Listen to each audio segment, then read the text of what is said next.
En lep dober dan, spoštovane kolegice in kolegi, kmetice in kmetje, spoštovani visoki gostje.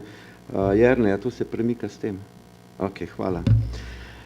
Danes v uvodnih mislih je bilo kar nekaj govora tudi o novem obdobju, ki prihaja.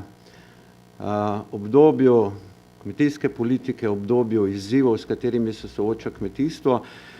Jaz bom predvsem govoril o obdobju, ki bo nastalo potem, ko bo ali pa ko je status službe praktično že zaključen. Zadnje leto smo se veliko pogovarjali o tem in se osredotočali na to, kakšen naj bo status te službe v prihodnje. Zdaj pa mislim, da je pomembno, da se dogovorijo nadaljnji koraki glede oblikovanja te službe v sodobnejšo in pa potrebam prilagojeno organizacijo. Mogoče najprej na začetku nekaj o izvedenih in načrtovanih aktivnosti, povezanih z organiziranostjo službe, potem nekaj o katerih izzivih, ki so podlaga za to, kako naj bi bil izgledal organizacijski vidik te službe. Gre v bistvu za nek proces, ki se bo dogajal v letu 2018. To ni neko dejstvo, ki ga bom danes predstavil, ampak gre predvsem za izhodišča ali pa, če temu rečem, osnutek dokumenta ali pa osnutek koncepta za razpravo, o kateri se bomo pogovarjali veliko v letu 2018 in naj bi na dolgi rok preneslo tisto, kar je pravzaprav bilo v zadnjih letih na nek način ves čas poudarjeno in želeno tudi na teh posvetih. Mogoče najprej okrog tega, kako je prišlo do te končne odločitve, zakaj se ohranja obstoječi način organiziranosti. Kar nekaj rešitev, pogledov, predlogov, želja, konceptov je bilo v preteklem obdobju, kakšna naj bo formalna organiziranost te službe in seveda je bilo pri tem, kakšna naj bo ta končna oblika, ki je zdaj nekako z zakonom postavljena, s podzakonskimi predpisi postavljena. V nekaj dneh čakamo, ne Marta, poziv za to, da se prijavimo za imenovanje za izvajalca javne službe kmetijskega svetovanja.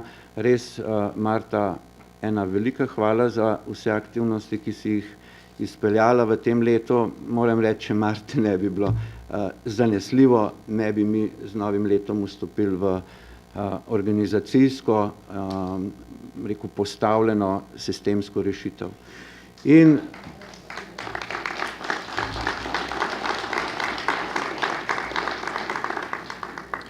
seveda ta ključna vprašanja, ki so se pojavljala, je bilo, kaj pravzaprav svetovalec je, ali svetovalec sodi na ministrstvo, ker ministrstvo v bistvu je uradništvo, način razmišljanja je uradniški, način delovanja je uradniški, svetovalna služba je daleč od tega, da bi morala, če se želi kakorkoli prilagajati na razmere, uradniški način razmišljanja.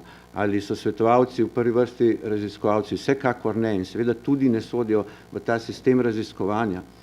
Ali je ključni akter za prenos znanja glede na potrebe kmetijstva in podeželja?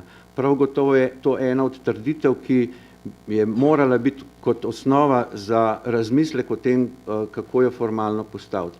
Ali je usmeritev službe v prenos ukrepov kmetijske politike ali skrb za razvoj kmetijstva in reševanje razvojnih dilem.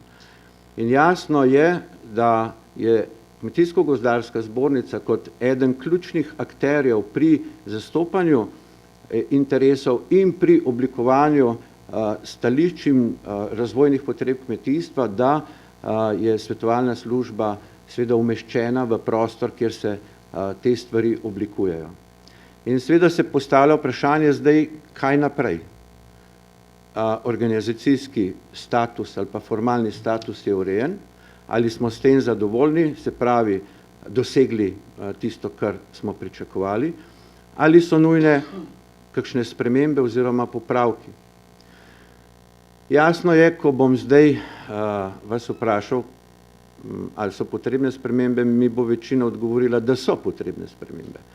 Večina bo tudi rekla, seveda, spremembe v smeri, da bo več financiranja, da bo večje število svetovalcev, da bomo bolj samostojni pri svojem delu, da bomo manj obremenjeni pri svojem delu, da se manj vpletajo v naše delo. Verjetno je bilo to čutiti na vseh teh posvetih in tudi jasno izraženo. Ja, marsikaj od tega drži, ampak seveda tudi na drugi strani več odgovornosti pri upravljanju svojega dela, več proaktivnosti oziroma iskanja najboljših rešitev, več povezovanja in seveda tudi nenazadnje učinkovitejše vodenje te službe. In zato je potem, ko to nadgradnjo iščemo, je seveda so pomembna vprašanja ali pa izhodišča, na katera bomo morali odgovoriti v naslednjem letu, kako organizirati predvsem vključenost v celoten sistem prenosa znanja. To bo pomembno vprašanje v naslednjem letu. Ministrstvo bo pripravilo izhodišča za to, kako naj bo celoten sistem znanja v Sloveniji organiziran, ker to je ključno. Ta trenutek je premalo sodelovanja med inštitucijami in stvari se izgubljajo oziroma ne grejo v pravi smeri. Kako se organizirati za projektno delo? Vse več našega dela je projektnega, pa niso samo javna naročila oziroma tisto, kar iz programa razvoja podeželja prihaja, so tudi vse horizontalne vsebine, ki jih bomo naslavljali in nujnost na določenih področjih drugačnega delovanja kot do danes. Kako organizirati vodenje in usmerjanje službe? Ta mora na nek način postati bolj, ne bom rekel, ker bo se narobe razumeli, centraliziran, ampak definitivno pa bolj usmerjevalen. To ne bo sigurno mojim kolegom direktorjem najbolj všeč, o tem smo veliko debat imeli, ampak jih moramo ponovno odpreti in se dogovoriti, kje so tiste meje vodenja iz centrale in pa vodenja na lokalnem nivoju. Pomembno vprašanje, na katerega je že predsednik opozoril, kako bomo vzpostavili sistem kadrovanja, ne samo pomlajevanja te službe, ampak tudi sistem usposabljanja v prihodnem obdobju. In pa ključno vprašanje, kako se bomo prilagodili na digitalizacijo oziroma kaj bomo naredili v smeri večje učinkovitosti našega dela s podporo svetovalnih orodij. Seveda, pri tem moramo upoštevati tudi vsebinski vidik, kateri so glavni izzivi kmetijskega svetovanja in to so prav gotovo tisti, ki odgovarjajo na pomembna razvojna vprašanja kmetijstva. Eno ključnih, ki ste jih tudi v prispevkih svojih opredelili kot zelo pomembne, je ekonomsko učinkovita pridelava in prireja. Mi, če pogledamo po mnogih kazalnikih, imamo sicer kmetije, ki sledijo vse sodobne trende, pa imamo vendarle na drugi strani množico kmetij, ki so zaspali, če tako rečem, ali pa obstali na nekem tehnološkem nivoju, na nekem nivoju, kjer pravzaprav ki je v ozadje postavljena ekonomska učinkovitost. Pred nami so pa seveda tudi ključni izzivi trajnostnega kmetovanja, predvsem z vidika zahtev okolja do kmetijstva in to je ena od vsebin, pa ena ključnih vsebin, ki bo potrebno dati velik poudarek. Podnebne spremembe, že večkrat danes omenjene, se pravzaprav odražajo v vseh tehnologijah na ekonomiki pridelave in prireje in naslavljanje teh vsebin kot horizontalnih pri delu svetovalne službe je izjemno pomembno. Zakaj omenjam ekološko kmetovanje? To je sicer ena od tehnologij, ampak ta služba je zadnja leta deležna velikih očitkov, da se premalo aktivno vključuje v pospeševanje, svetovanje ekološke pridelave in prireje in zato bo eden od vidikov tudi organizacijskih, kako se kot služba prilagoditi na ta izziv, da tisti, ki se bodo želeli vključiti v tehnološke rešitve, tehnološke pridelave in prireje na podlagi ekoloških načel, da bodo dobili popoln suport in nekaj organizacijskih sprememb v tem oziru bo potrebno uvesti v celoten sistem. Trženje kmetijskih in živilskih proizvodov ena ključnih razvojnih potreb slovenskega kmetijstva. Ne gre za poseganje v zadružni sistem, gre za to, da ta služba skupaj z zadružnim sistemom in drugi sistemi, ki pomagajo to, kar je pridelano in pravzaprav še pospeševati pridelavo, odgovoriti na ta ključna vprašanja ali pa na ta vprašanja, ki so vse bolj pomembna tudi v očeh naših potrošnikov. Slovenska pridelava je preveč razdrobljena in je treba na nek način vzpostaviti ta organiziran sistem še v večji meri in tudi ta služba mora v podporo zadružnemu sistemu delovati, zato da bomo lahko zadovoljili vse večje ali pa glede na to, da si želimo, da bi naši potrošniki vse bolj posegali po lokalni hrani, se bomo temu ustrezno morali tudi organizirati, da bomo to v prihodnje v zadostni meri dosegali. Dopolnilne dejavnosti glede na velikost naših kmetij je eno od vprašanj, ki jih bo organizacijsko znotraj našega sistema dati potrebno pomemben poudarek, in pa mi imamo ogromno kmetij v Sloveniji, ki nikoli ne bodo ekonomsko ker kmetovanje nikoli ne bo ekonomsko zanimivo, ampak so nam izjemno pomembne z vidika ohranjanja podeželja in krajine, in tem malim kmetijam na marginalnih območjih bo potrebno v okviru našega sistema dati poseben poudarek in zato je tudi eden od izzivov, kako ohranjati kmetijstvo na tem območju, tudi izziv svetovalne službe. Večkrat je bila danes že omenjena prihodnja skupna kmetijska politika. Prav lahko se zgodi, da bo šla v smeri, ki bo kjer bo dano pričakovanje strani komisije oziroma, če tako rečem, Bruslja, da države članice bolj naravnajo svoje ukrepe specifičnim razmeram in v tej luči, če bo sporočilo šlo tudi v tej smeri, nas čaka seveda eno pomembno delo, ker ukrepe kmetijske politike v Sloveniji bo potrebno oblikovati tudi z vašo pomočjo. Ne morete biti samo nemi izvajalci, potem ko bo politika postavljena, ampak se boste morali vključiti tudi v oblikovanje in kreiranje, sploh če bodo morali biti ukrepi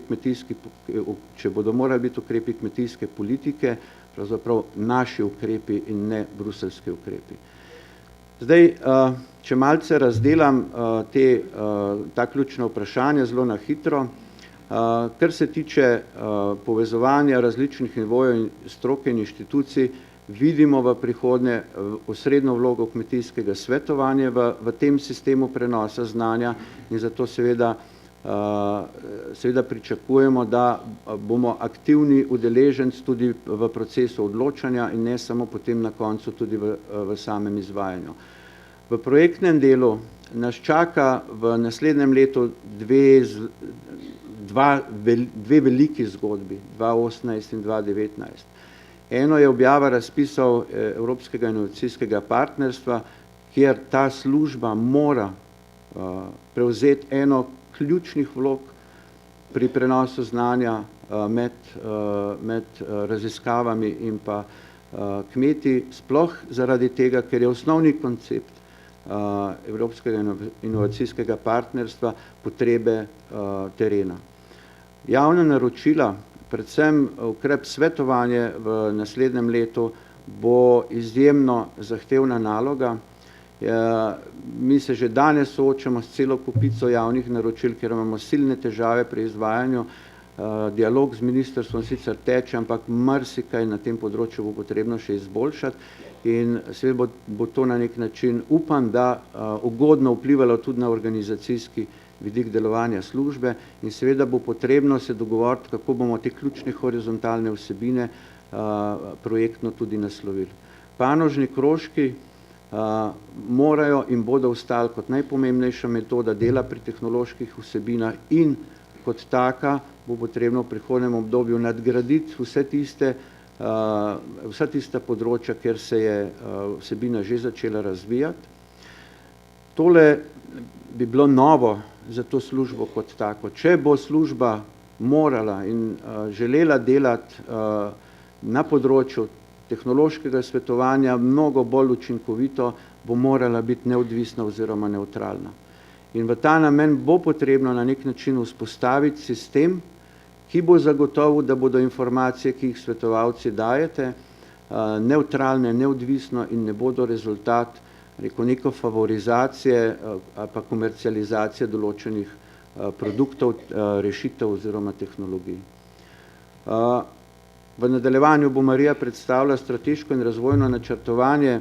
Strateško načrtovanje razvoja mora biti osnova za investicije. Mi smo dostikrat čakamo razpis, kaj se bo z razpisom zgodilo in se investicije prilagajajo na vsebine razpisa, čeprav bi moral biti obraten proces in te vsebine bomo morali organizacijsko ustrezno nasloviti tudi znotraj sistema.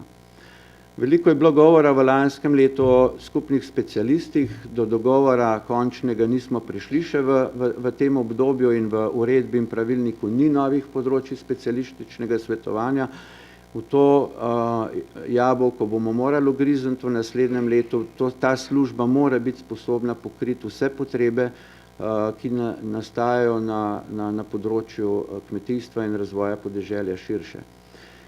Posebno področje, kjer je že danes kot horizontalna vsebina, mogoče še več projektnega pristopa k temu, je tudi na področju generacijskega prenosa malih kmetij, predvsem na območjih z omejenimi dejavniki in v organiziranju oziroma razpravah o tom, kako naše delo organizirati, sta ti dve področji zelo pomembni in pa seveda kako najpomembnejše delo, ki ga ima ta služba, če organiziramo tisoče predavanj vsako leto, če se naših izobraževanj udeleži 60 000 in več kmetij, na kakšen način to spraviti v eno formo vseživljenjskega učenja, da ne gre samo za predavanje kot tako, ampak da spremljamo tiste, ki hodijo na naša predavanja in da nekako zasledujemo, da gredo te vsebine v cilju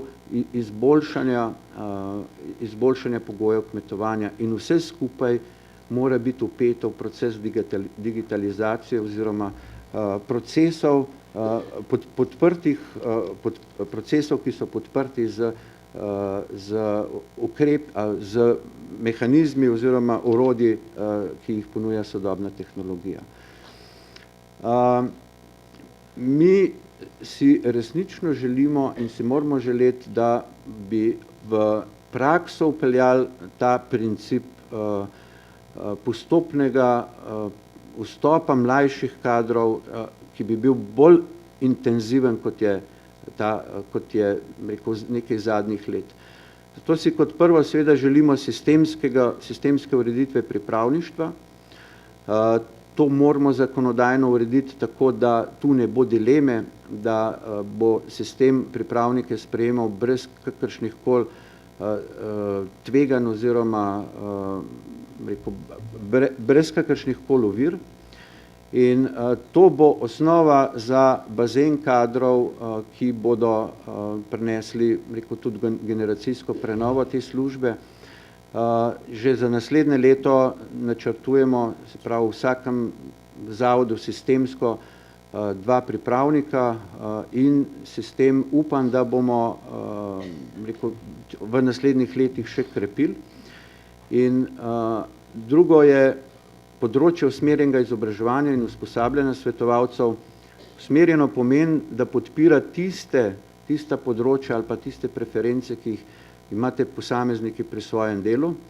Pomembno vprašanje je, kako intenzivirati delo na svetovalnih orodjih. Ravno zadnjič smo se pogovarjali o tem, kako v okviru Evropskega inovacijskega partnerstva, ker ena od tem je tudi podporno okolje za delovanje svetovalne službe, kako izkoristiti tudi to nalogo oziroma to možnost za to, da se na tem področju posodobimo. vzpostaviti sistem certificiranja oziroma posodobiti obstoječi sistem licenc za tiste, ki se bodo na novo vključevali v kmetijsko svetovanje. Ključna pogoja za to, da pa bo vse to, kar si dejansko, po moje, vsi tukaj želimo, da bi se zgodilo v prihodnjem obdobju, pa je, da bo do vse te naloge, vsi ti izzivi, vse to, kar nas čaka v prihodnjem obdobju, podprto tudi z kadrovsko krepitvijo službe. Mi enostavno ne zmoremo obsega teh nalog, ki nas čakajo, brez tega, da se ta služba ukrepi. Kakorkoli ne bo šlo hkrati delati vse te naloge z obstoječim številom. In to je ena od nujnosti, na katere danes, v preteklosti in v prihodnje bomo ves čas opozarjali in pričakovali seveda tudi rešitve v tej smeri. In seveda, da bo sistem financiranja urejen, pa ne govorim samo o integralnem proračunu, ampak tudi o vseh tistih sistemskih mehanizmih v ozadju, v programu razvoja podeželja, drugem projektnem financiranju, ki nas mora umestiti v ta prostor. Jaz mislim, da je to dovolj za začetek razprave o tem, kako bomo v letu 2018 se pogovarjali o nadgradnji te službe in se že veselim potem posveta leta 2018, ko bomo pregledali prve rezultate teh aktivnosti, ki jih danes napovedujem. Hvala lepa.